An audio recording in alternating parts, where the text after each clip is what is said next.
Hi hello అందరికీ నమస్తే అండి. ఎలా ఉన్నారు? మీరందరూ బాగున్నారు? మీరందరూ బాగుండాలనుకుంటున్నాను. అలాగే మేము కూడా చాలా చాలా బాగున్నాము. ఈరోజు అయితే నేను చేసిన 2 రెసిపీస్, ఈ టమాటా రసం అనేటి అన్నిటిలోకి చాలా బాగుంటుంది. ఈ 2 రెసిపీస్ని ఎలా తయారు చేయాలో ఈ వీడియోలో చూపిస్తాను. ముందుగా టమాటా చారు పెట్టుకోవడానికి చిన్న లెమన్ సైజ్ అంత చింతపండు తీసుకున్నాను. అలాగే టమాటాలు కొంచెం బాగా మెత్తగా పండిన టమాటాలు 3 కాయలు తీసుకున్నా. కొంచెం పెద్ద సైజు కాయలు తీసుకోవాలి.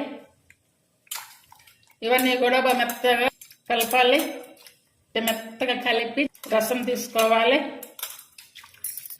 ఒకవేళ కలపడానికి కష్టం అనిపిస్తే స్టవ్ మీద చింతపండు టమాటాలు 2 కూడా ఉడికించుకొని అలా కూడా తీసుకోవచ్చు. రసం తీస్తాను.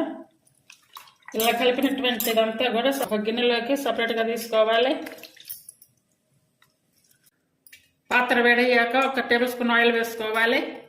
ఆయిల్ వేడాక 1/2 స్పూన్ ఆవాలు, 1/2 స్పూన్ జీరా, తాలింపులో ఆవాలు అలా చిట్టట్లాడే టైంలో ఇప్పుడు చిన్న ఆనియన్స్ వేసుకోవాలి.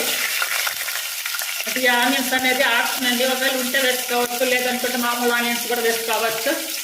ఇప్పుడు 2 కరివేపాకు, అలాగే కట్ చేసుకున్న పచ్చిమిర్చి అన్నీ కూడా ఒకసారి కలుపుకోవాలి. ఇవి కొంచెం మధ్య వరకు మూత పెట్టి ఉడికించుకోవాలి. చూడండి, సగం బాగా ఉడికాయి. ఇప్పుడు ముందుగా తీసి పెట్టుకున్నటువంటి టమాటా రసం పోసుకోవాలి. టమాటా రసం పోసుకున్నాక ఇప్పుడు ఆన్ మీద పెట్టుకోవాలి ఫ్లేమ్. 1 స్పూన్ ధనియా పౌడర్, అంటే చిన్న స్పూన్ తీసుకుని చూడండి, ఈ స్పూన్ తోటి 1 స్పూన్ ధనియా పౌడర్ వేసాను. 1 స్పూన్ జీరా పౌడర్, అలాగే టేస్ట్ సరిపడా సాల్ట్ వేసుకోవాలి. 1/2 స్పూన్ పసుపు, 1/2 స్పూన్ కారం. చూడండి, ఫుల్ ఆన్ మీద పెట్టాను, మరుగుతుంది. మరిగే టైంలో ఇప్పుడు వెల్లుల్లి వేసుకోవాలంటే వెల్లుల్లి ఇట్లా పేస్ట్ లాగా అల్లం వెల్లుల్లి పేస్ట్ అయిన వేసుకోవచ్చు, లేదనుకుంటే ఇలా కచ్చపచ్చ చేసుకున్న వెల్లుల్లి అయిన వేసుకోవచ్చు. కొంచెం మరిగితే బాగుంటుంది టమాటా రసం అనేది.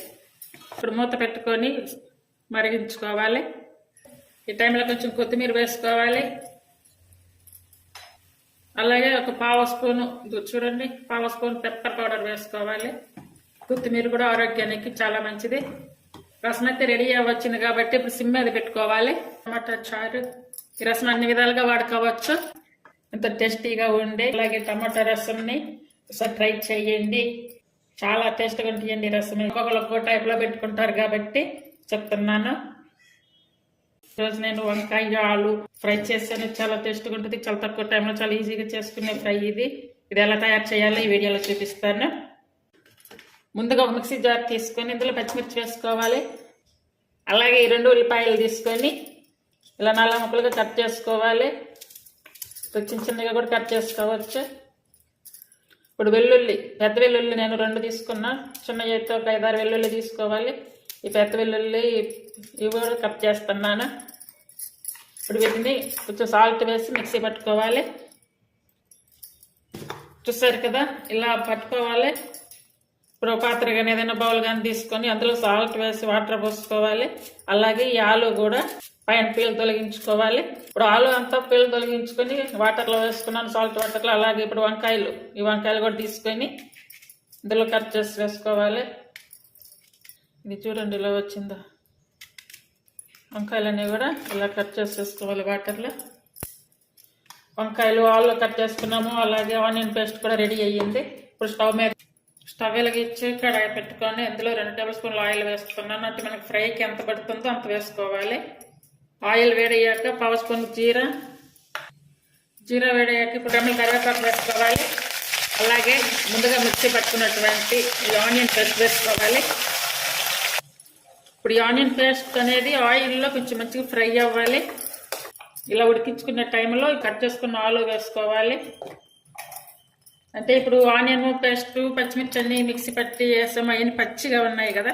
ఇప్పుడు వాటితో పాటు ఈ ఆలు వంకాయ 2 వేసామంటే మొత్తం మంచిగా ఫ్రై అవుతాయి. అంటే అది కొంచెం టేస్ట్గా ఉంటుంది కాబట్టి ఇంకా వాటర్ అనేది పడకుండా మంచిగా ఉడికిపోతుంది.